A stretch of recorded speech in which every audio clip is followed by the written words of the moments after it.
নমস্কার, আমি অয়ন্তিকা আর আপনারা এই মুহূর্তে দেখছেন বাস্তব নিউজ। বিস্তারিত খবরটি জানতে সম্পূর্ণ ভিডিওটি দেখুন। ধন্যবাদ।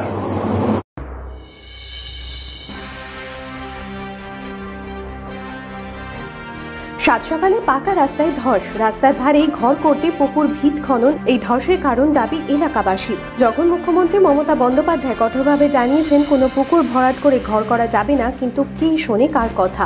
রাস্তার ধারেই তৈরি হচ্ছে বড় বিল্ডিং, তাই নিজের পুকুরের জল শুকনো করে ভিতের জন্য খনন করে বড়সড় বিপদ ডেকে আনলো স্থানীয় ব্যক্তি নির্মল হালদার। ভিত খুলতে গিয়ে বড়সড় পিচ রাস্তায় ধস, যার ফলে ইতিমধ্যে বহু যানবাহন এবং মানুষ বিপদে পড়েছেন বলে অভিযোগ। বিপদের মধ্য দিয়ে গাড়ি চলাচল করছে। আস্তে আস্তে ধস হচ্ছে বড়, সমস্ত রাস্তাটি পুকুরের মধ্যে তলিয়ে যেতে পারে, এমনটাই আশঙ্কা এলাকাবাসী। ঘটনাটি দক্ষিণ 24 পরগনা পাথর প্রতিমা ব্লকে হিড়ম্ব গোপালপুর গ্রাম পঞ্চায়েতের দক্ষিণ কাশীনগর এলাকার।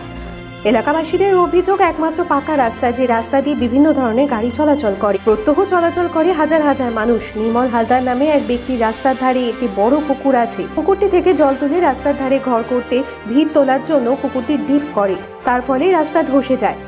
এলাকার মানুষ পড়েছে মহাফাপড়ে। ইতিমধ্যে প্রশাসনের পক্ষ থেকে ঘর করা বন্ধ করা হয়েছে। আর আপনারা সেই ছবি সরাসরি দেখছেন শুধুমাত্র বাস্তব নিউজের পর্দায়।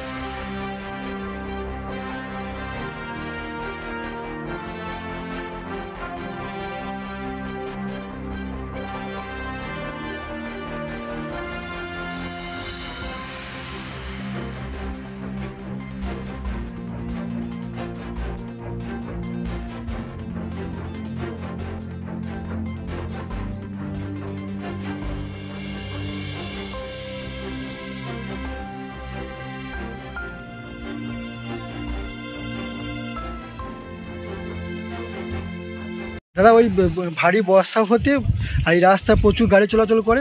ভারী বর্ষার চাপে জল, মাটি ধস লেবে বসে যাচ্ছে, পাইপ লাইনের জল বসে রাস্তা লেবে যাচ্ছে। যাতে তাড়াতাড়ি রাস্তার এই কাজটা হয়, সেটার থেকে আমি গাড়ি চলাচলে অসুবিধা হবে মনে হচ্ছে না। আপাতত এই দিকটায় অনেক সময় বাচ্চারা সাইকেল চালিয়ে যায়, তো রাস্তা অন্ধকারে সাইডে চলে গেলে পড়ে যাচ্ছে অনেক সময়, বা মেশিন ম্যান দুটো একসাথে পার করতে পারছে না। সবসময়ের জন্য প্রচুর গাড়ি চলে তো এই রাস্তায়, মেন রোড তো এটা, যাতে এই রাস্তাটা যাতে তাড়াতাড়ি কাজ হয়। আমার নাম নির্মল হালদার। ভাঙার একমাত্র কারণ যে এটা পাশে পুকুরটা খনন করেছিল, ওরা ঘরটা করবে বলে খননটা করেছিল, কিন্তু পাশের বুথ থেকে এসে কয়েকজন টিএমসির নেতা বাধা দিয়ে দিল। বাধা দেওয়ার ফলে ঘরটাও করতে পারেনি এবং এখন ধস নামছে ওই পুকুরে। এখানে যেহেতু গভীর হয়ে আছে, থানায় তো ওরা অ্যাপ্লিকেশান দিয়ে দিয়েছে। থানায় অ্যাপ্লিকেশান দেওয়ার পরে থানা থেকে স্টে করে দিয়েছে। যেই সময় ভোট হচ্ছিল ওই সব ভোটের মুহূর্তে থানা থেকে স্টে, তারপরে আর কিছু করা যায়নি। পরপর এখন ধস নেমে যাচ্ছে। হ্যাঁ, গতকাল এই যে কয়েকদিন লাগাতার বর্ষাতেও সেটা আরও বেশি ক্ষতি হচ্ছে। সাইডে পাইপ লাইন গেছে, জলের পাইপ লাইন, সেখানেও বসে গিয়ে ধসটা নেমে যাচ্ছে। যার জন্য এটা ইমিডিয়েট আমাদের একটু যাতে সারানো যায়, যাতে মানুষ ভালোভাবে চলাচল করতে পারে, গাড়ি ঘোড়া চলতে পারে, চলাচল করতে পারে, তার জন্য আমরা সাপোর্ট চাইছি সরকারের কাছে, আপনাদের কাছে, সবাই কাছে। আপনার নাম? বাদল চন্দ্র আদক।